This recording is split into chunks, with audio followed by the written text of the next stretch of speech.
नमस्कार, भारत लाइव देख रहे हैं आप। बिहार सरकार के गठन के बाद रोजगार को लेकर काफी चिंता थी और चर्चा हो रही थी। तो इसी बीच बिहार के डिप्टी सीएम तेजस्वी यादव ने ऐलान कर दिया है, नौकरी और रोजगार जल्द देगी सरकार। कारोबारियों को सपोर्ट करे तो बड़े पैमाने पर काम मिलेगा। बिहार में एग्रो वेस्ट उद्योग की अपार संभावनाएं हैं। दरअसल तेजस्वी यादव एक कार्यक्रम में पहुंचे थे और पटना में एक कार्यक्रम था। इस कार्यक्रम के दौरान तेजस्वी यादव ने बड़ा ऐलान कर दिया है और 20 लाख नौकरी वाली जो बात थी, 10 लाख रोजगार और 10 लाख नौकरी वाली, तेजस्वी यादव ने साफ कर दिया है कि जल्द ही सभी लोगों को रोजगार मिलेगा। तो सुनिए, प्रतिपक्ष के नेता के तौर पर तेजस्वी यादव जिन बातों पर हमलावर थे, अब उप मुख्यमंत्री बनने के बाद क्या कुछ कह रहे हैं तेजस्वी यादव। जो होगी उसमें भी विस्तार कर सके तो लोग आएंगे। अभी तक आप देखिएगा, जब लोग आएंगे तो जितना निवेश आएगा, जो इन्वेस्टर होंगे उन्हीं को फायदा होगा, क्योंकि हमारा 3rd लार्जेस्ट कंज्यूमर स्टेट है। मतलब जो बनाओगे यही हम कंज्यूम करेंगे। बढ़िया बात है, लेकिन फिर भी जिस हिसाब से आना चाहिए असल में this is all about perception. मतलब आप केवल सोच बदलने की जरूरत है, जहां तक हमको लगता है। और कौन सा ऐसा सरकार होगा जो नहीं चाहेगा कि निवेश वहां आए, और उसके लिए कौन ऐसा सरकार नहीं होगा जो हर चीजों को सुधारे और आपके लिए फ्लेक्सिबल रहे ताकि आप निवेश कर सकें। But it's just a matter of thought। एक परसेप्शन बना है बिहार का कि भाई बिहार में माहौल ठीक नहीं रहता। अब ये परसेप्शन कैसे बनता है? हेडलाइंस,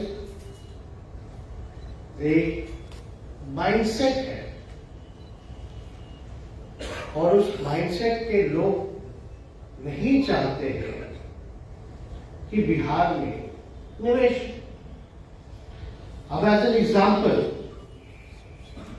बिहार सोशली और पॉलिटिकली बड़ा हो गया है। एज एन एग्जाम्पल अगर हम बात करें, नई सरकार बनी, पहले जो सरकार थी इतना स्ट्रेंथ नहीं था। अब जो नई सरकार बनी है उसका स्ट्रेंथ है 164 का, पहले वाली का 125-26 का, तो ज्यादा मजबूत सरकार हमने थी। अब जब नई सरकार बनी है तो कुछ लोग जिस दिन बनी उस दिन से एक परसेप्शन गढ़ा जा रहा है कि भैया बिहार में जंगल राज आ गया है। अब रातों रात हमको नहीं समझ में आता, कुछ लोग रहते हैं तो जंगल राज नहीं रहता है। रातों रात कुछ लोग बाहर सरकार से चले जाते हैं तो बिहार में जंगल राज आ जाता है। अब सरकार को लगभग कई दिन हो गए। What difference did you find? कोई डिफरेंस नहीं। अगर परसेप्शन बनाना हो तो हम इतना ही कहेंगे कि भैया हेडलाइन से परसेप्शन मत बनाइए।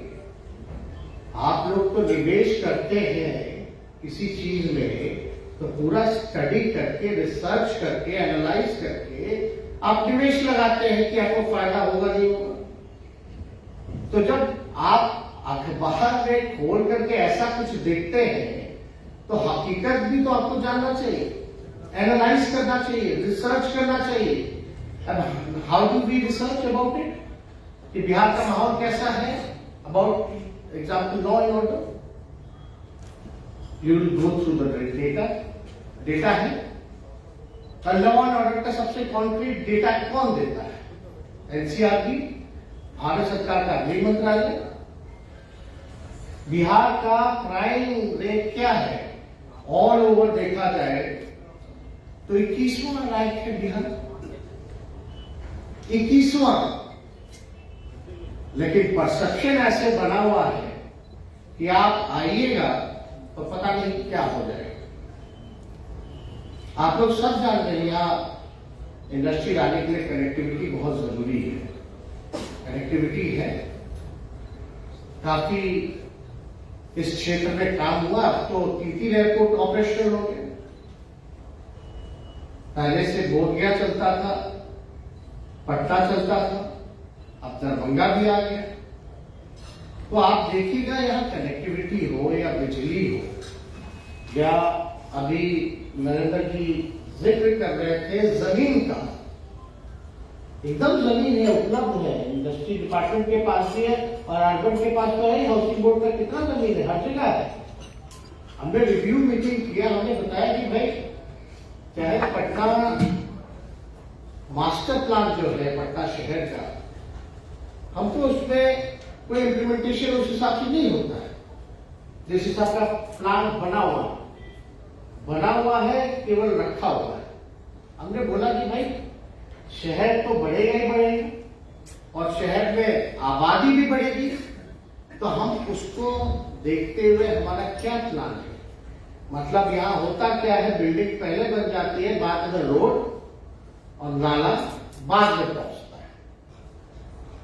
तो ये स्थिति को हमको सुधारना है, हमको थोड़ा फ्यूचरिस्टिक होना होगा, भविष्य को देखते हुए एक रोड मैप बनाना पड़ेगा, जिसका डिस्कशन हम लोग सब लोग करते हैं। हम लोग भी हैं, सब लोग हैं कि भाई हमको पता है कि हमारी आबादी बढ़ेगी, शहर का फैलाव होगा, तो वहां हम पहले इंफ्रास्ट्रक्चर क्यों नहीं पहुंचाते। तो इस दिशा में हम लोग जो है कई पॉलिसीज में अगर अमेंडमेंट करने की जरूरत पड़ रही है, तो I have given instruction to our principal secretary of the department. हम लोग चाहते हैं क्लस्टर वाइज हो, जितना इंडस्ट्री आए क्लस्टर वाइज जो है वो होना चाहिए।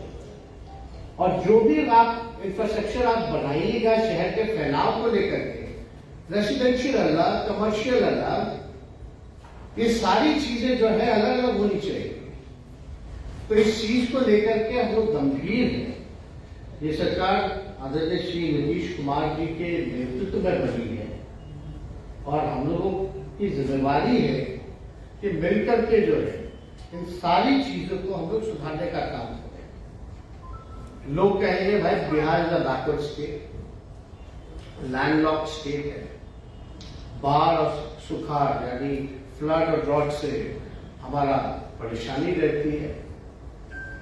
प्रॉब्लम तो है, चैलेंजेस तो है, लेकिन जब तक हम लोग एक पॉजिटिव माइंडसेट के साथ और एक स्ट्रॉन्ग विल पावर के साथ अगर हम लोग आगे नहीं बढ़ेंगे, तो आप यथा स्थिति जो है वैसी बनी रहेगी।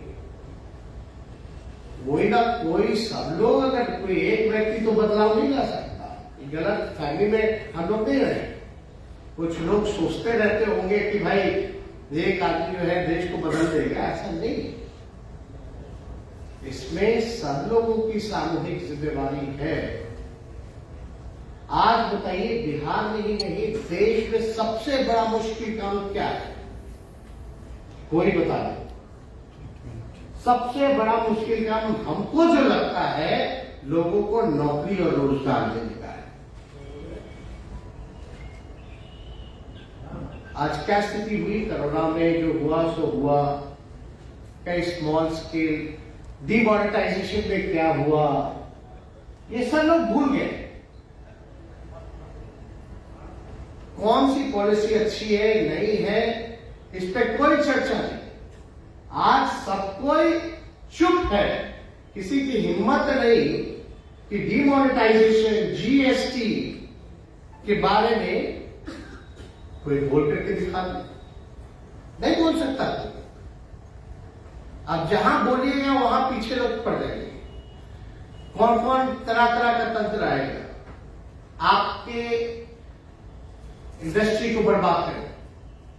अब तो हम लोग तो देखे कोरोना में टेक्सटाइल इंडस्ट्री का क्या हुआ, पूरे देश भर में चैलेंजेस है, लेकिन हम इतना जरूर आप लोगों को कहेंगे कि आप सब लोगों के बिना बिहार आगे नहीं बढ़ सकता। और बिहार अगर आगे नहीं बढ़ेगा तो हमारा देश आगे नहीं बढ़ेगा, हमारा देश विकास नहीं कर पाएगा।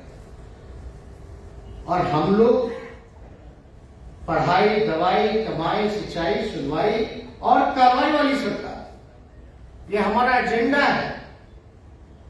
हम लोग हर एक क्षेत्र में इस चीज को गंभीर न देखें।